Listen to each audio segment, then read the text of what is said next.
Si me permiten, escúchame si voy a hablar en portuñol. La primera vez que estuve acá en Buenos Aires, yo soy brasileño, claro, la primera vez, en los años 90, pregunté a la audiencia si me gustaría que hablase en portugués, portuñol o inglés. Alguna persona dice, portugués, por favor. Entonces, desde entonces yo intento mejorar un poco mi portuñol. Por lo tanto, de todas maneras es un honor muy grande estar acá. Pensé en hacer unas reflexiones sobre la coyuntura, sobre lo que se pasa en el año de 2012, porque yo, como muchos de nosotros en el Banco Mundial, creemos que estamos en un año de transición, un año, como se dice en inglés, make or break, en que la situación tendrá un encaminamiento, particularmente en el caso del euro, que ya que la coyuntura no permite ser extendida por mucho tiempo. La primera cosa yo diría, para empezar, yo encuentro ya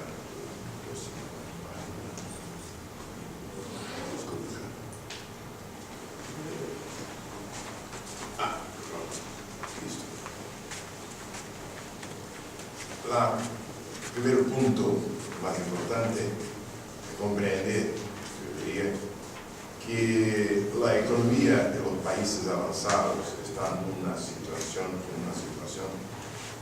en que el regreso a una senda de crecimiento autosostenido permanece muy difícil por cuenta de que hay tres grandes desbalances, tres grandes desequilibrios de balances en los tres tipos de agentes económicos que necesitan ser enfrentados. La primera cosa a tener en mente es que el sector financiero en muchas economías avanzadas permanece muy frágil. Muchos bancos están todavía por demás apalancados y hay una incertidumbre muy profunda sobre la calidad de sus assets, de sus activos. Al mismo tiempo, la deuda gubernamental en muchas economías avanzadas también permanece muy alta. Y al mismo tiempo, hay una carga de deuda todavía muy alta en el caso de varios conjuntos de familias en varios de los países avanzados. Es claro que el balance o la importancia de esos tres tipos de desequilibrios de balance sheet, de patrimonio, son diferentes entre los países avanzados, pero en diferentes intensidades. Si usted mira el caso de los Estados Unidos, hay todavía un nivel muy alto de carga de deuda en las familias. La deuda gubernamental, aunque los mercados han señalado que aceptarían todavía hay un espacio para emisión de deuda pública norteamericana por cuenta de una aceptación del mercado. El problema es que la dinámica política ha puesto límites a la evolución de la deuda, como nosotros todos sabemos, una derivación de la lucha política entre los grupos en el Congreso y en verdad el escenario más probable es un escenario de ajuste fiscal intentado en los Estados Unidos en el inicio de 2013 y ya si está convencionado de ser llamado fiscal cliff, de precipicio fiscal, que viene de la política, no es una necesidad impuesta por los mercados, pero es una realidad, porque el impasse de negociación en el Congreso ha llevado el gobierno americano por necesidad a un programa de ajuste fiscal en el inicio de 2013, mientras que la recuperación está todavía muy flaca. Mientras que en el caso de Europa, nosotros también sabemos si el endeudamiento de familias no es necesariamente el punto más frágil, pero hay un ciclo vicioso entre la deuda gubernamental y la situación de la banca de los países afectados más directamente en el centro de la crisis, que implica hoy una dinámica, un ciclo vicioso entre la deuda pública y la situación de solvencia de los bancos en países como España, Grecia, por supuesto, pero en alguna medida también en el caso de Italia. Porque un fenómeno que no aparece muy bien en las estadísticas, pero que aparece en las estadísticas del BIS, del Banco de Bank for International Settlements, es que la banca europea hoy en ese momento está pulverizada, no existe una cosa que se puede llamar de mercado interbancario europeo. Hubo una reducción muy fuerte en la exposición entre las bancas nacionales y hoy la banca española tiene como principal activo en sus carteras la deuda pública, así como el caso de luego de Grecia, pero también Portugal y también Italia. Eso significa que todo lo que pasa con uno u otro lado de esa ecuación, deuda pública o bancos, implica un deterioro simultáneo de los dos. Entonces hay una trampa, una armadilla en que los sectores de la banca y del gobierno en los países europeos están armadillados en el sentido de que hay feedback loops, eventos de deterioro en una parte que perjudican simultáneamente a la otra también. Bueno, las medidas necesarias para enfrentar esos retos son claras. Los bancos tienen que reconocer pérdidas y recapitalizar. Los gobiernos tienen que poner sus trayectorias fiscales en una trayectoria sostenible y las familias firmas, cuando es el caso, tienen que desaparecer. Pero el problema es que cada uno de esos ajustes individualmente, cuando intentados, llevan a problemas en las otras dimensiones. Por ejemplo, cuando se intenta recapitalizar los bancos, eso lleva, como hay necesidad de una presencia estatal en ese proceso, porque los mercados no están dispuestos a recapitalizar los bancos naturalmente. La recapitalización del sector financiero implica en más carga fiscal, problemas fiscales.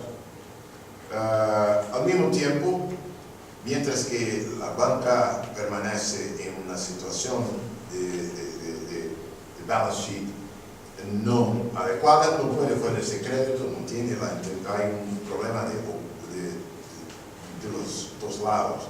No hay demanda por el sector privado, pero al mismo tiempo también no hay capacidad de la banca de ofrecer crédito al sector privado, lo que torna el desapalancamiento de las familias también más difícil, porque no hay creación de empleo, etc. Al mismo tiempo, si hay deterioro en la evaluación del mercado de la situación de la deuda pública, automáticamente hay una transición a los bancos, porque los bancos están cargados exactamente solamente de sus deudas nacionales. así por delante. Entonces hay un círculo vicioso que ya sería llevado a un breakdown del sistema, no fuera por la acción de los bancos centrales. Por eso nosotros tenemos una cosa muy interesante, que es un reemplazamiento, una sustitución de la moneda privada por la moneda pública en las economías avanzadas. El hecho es que, bueno, no es la primera vez en la historia.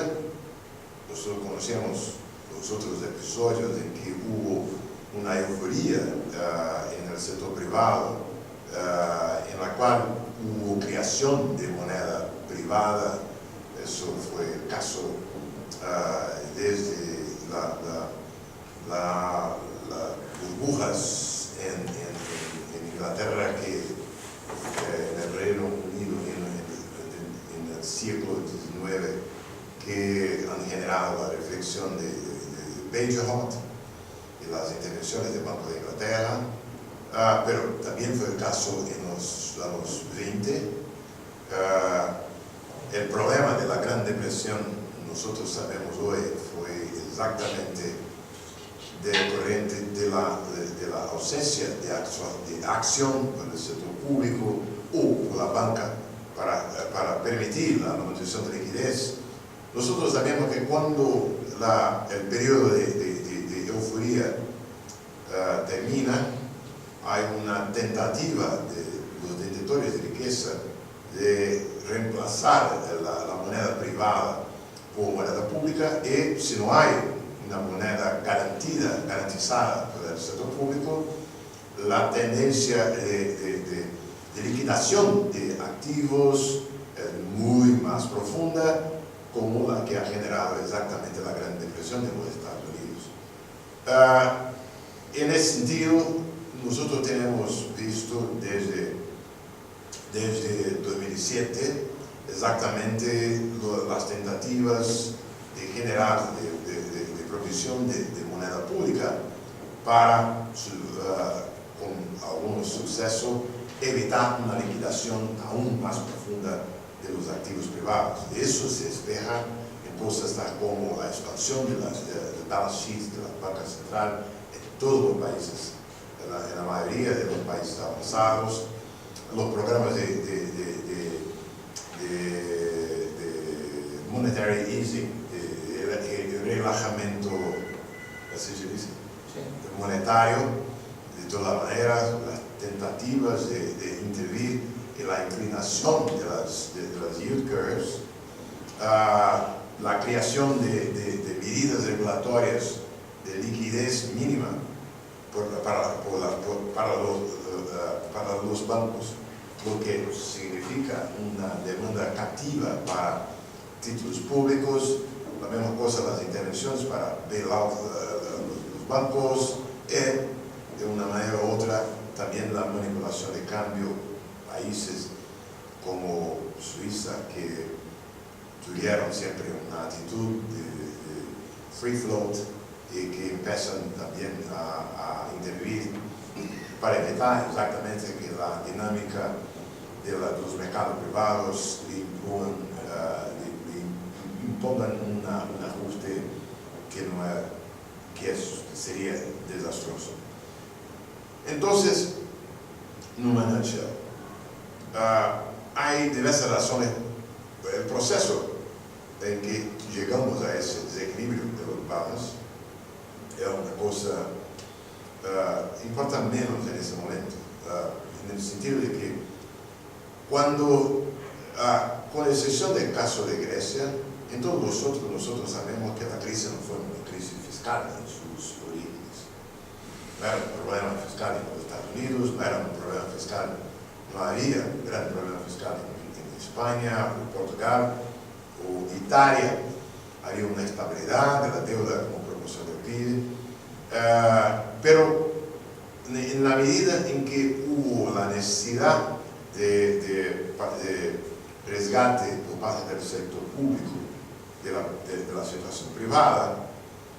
La esperanza en el inicio, en 2007, 2008, 2009, era de que esa intervención pública sería apenas lo suficiente para evitar un desapalancamiento trágico del sector privado, pero que habría tiempo para que el sector privado pudiera regresar a la senda de apalancaje antes que los límites de la intervención del sector público fueran atingidos.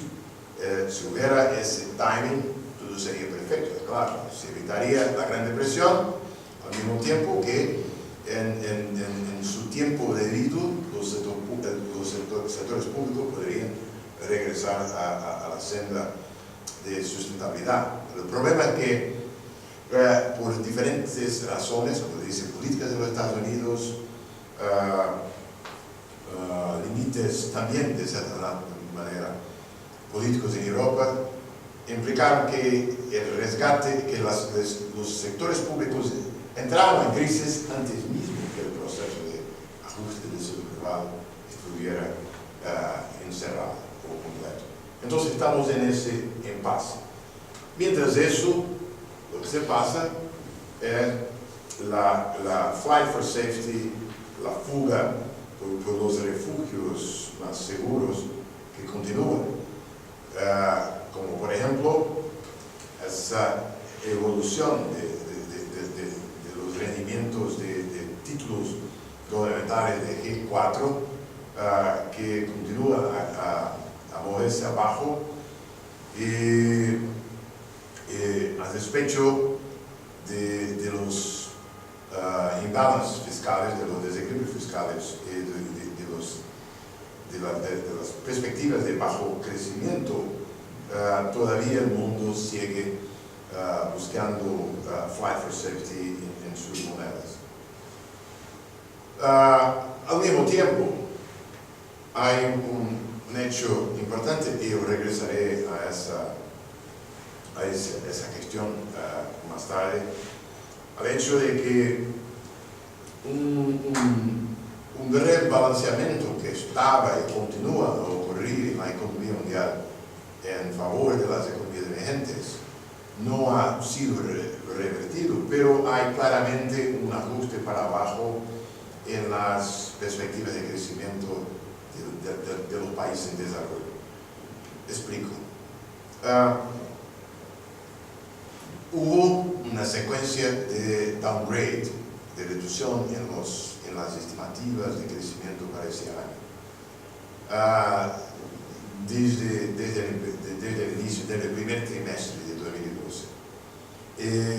El hecho es que había una cierta esperanza de que las economías de desarrollo mantendrían su ritmo de crecimiento a despecho de las dificultades de los países avanzados, por varias razones. Nosotros vamos a discutir eso.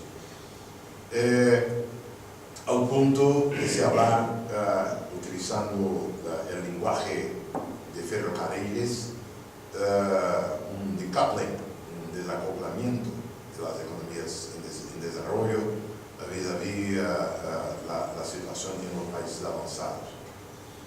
El hecho es que parece que la profundidad de la crisis en la economía avanzada ahora ha predominado sobre esa perspectiva de separación. Es claro que para nuestra región acá, la evolución de los precios de commodities es una variable importante a observar, y de lo que se puede percibir del año pasado es una evolución particularmente de los minerios, de las materias primas, de los productos de las commodities que son asociadas a la construcción en China o a la inversión en otras economías en desarrollo, se ha movido para abajo. Hay, es claro, la perspectiva ¿cómo se dice? Seca, drought. La sequía en los Estados Unidos, es claro, que lo que implica la manutención de precios favorables de maíz y soya, y también el hecho de que mismo con un cambio de crecimiento en China, el impacto de los cambios en China será muy diferencial entre las commodities, será probablemente fuerte en los materiales como petróleo, desde luego, energía, pero minerales que son utilizados en construcción, pero lo será menos en el caso de las commodities alimenticias, porque en ese caso la economía china continuará creciendo a tasas memorables de 6-7%, y la evolución en la dieta de los chinos continuará implicando en demanda continuada por los tipos de commodities, como por ejemplo las commodities alimenticias. Pero hay una percepción de que no regresaremos de toda manera a los niveles extraordinarios de 2008, del mismo 2011, porque fueron puntos no naturales. Las mejores estimativas, por lo menos las que yo creo más, son las que ponen los precios de commodities no de regreso a los años 80 y 90, pero no también a los picos de 2008.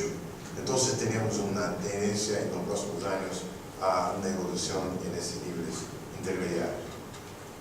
Bueno, hay, es claro, también un cambio en la evolución de los flujos de capitales para las economías emergentes, naturalmente, porque, como dice, si hay una fuga por la seguridad, el hecho es que la creación enorme de liquidez global está simplemente se acumulando, como se dice en inglés, setting on the fence, o nosotros también decimos eso en Brasil, se están en el muro esperando para ver lo que se pasa, y al mismo tiempo en que los flujos de capitales para la economía emergentes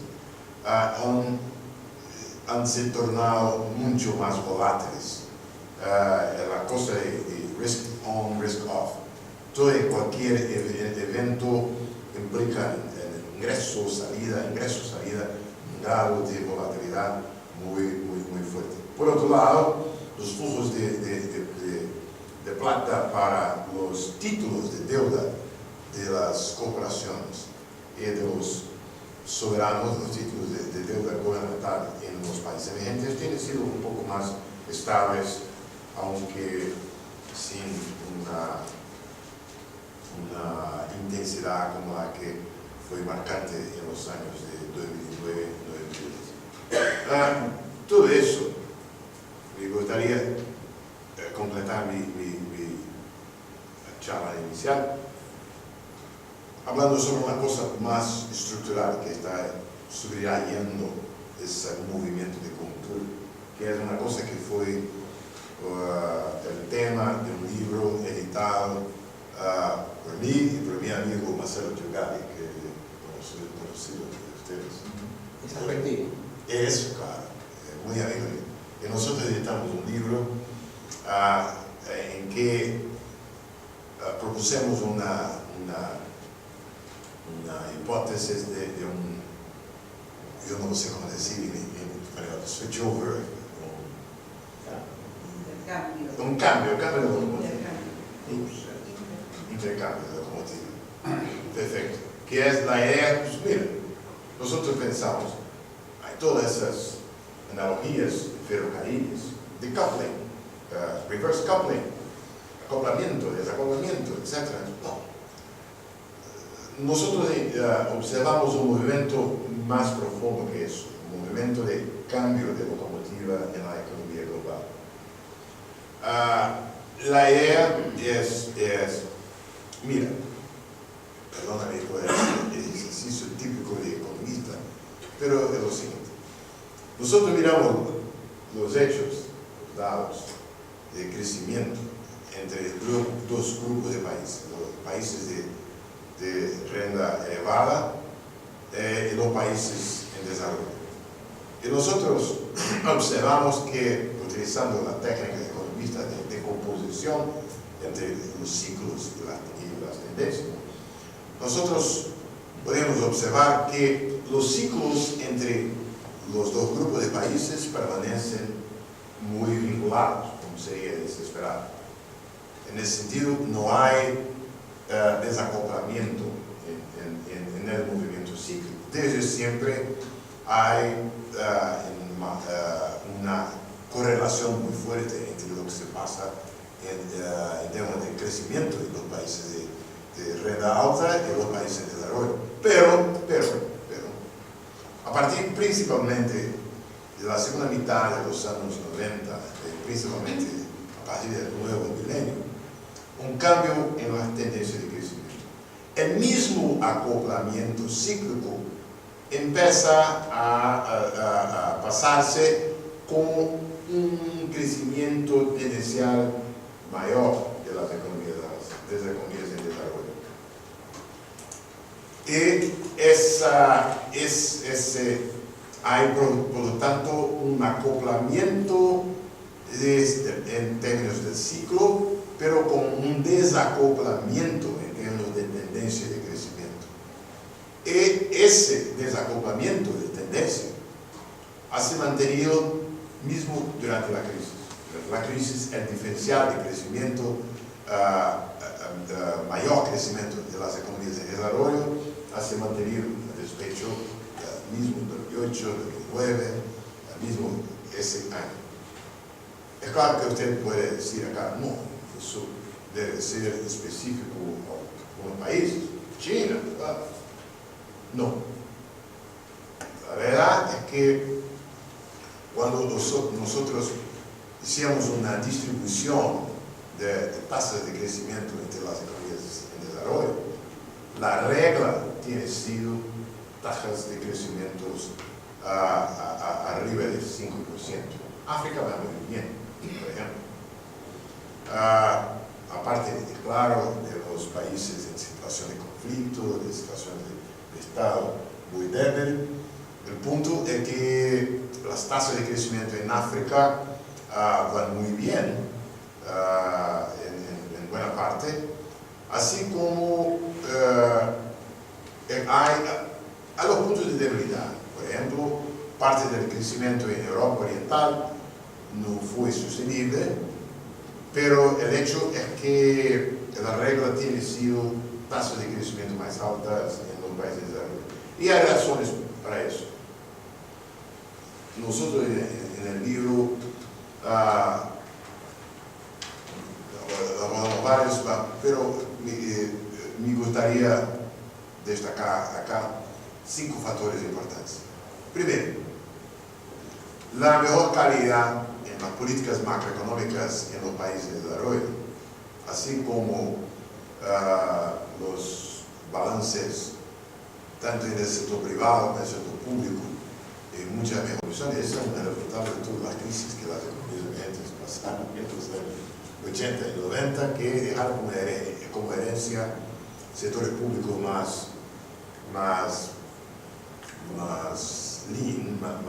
menos apalancados. Esa situación de balances patrimoniales fue importante en varias razones. Por ejemplo, el recurso a políticas anticíclicas puede ser hecho en 2008 y en algunas medidas también puede ese año, sin poner en situación de riesgo esos países.